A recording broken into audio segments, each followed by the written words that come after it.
guys, pera na lang yung mga reading classes.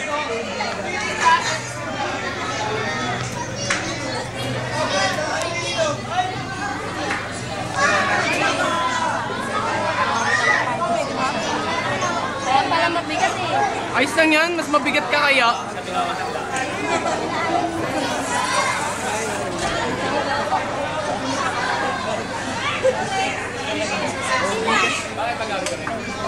Saan pa pwesto yung tatlong artista? Ito. Ito? Hindi natakpan nila to. Patulak dito ka.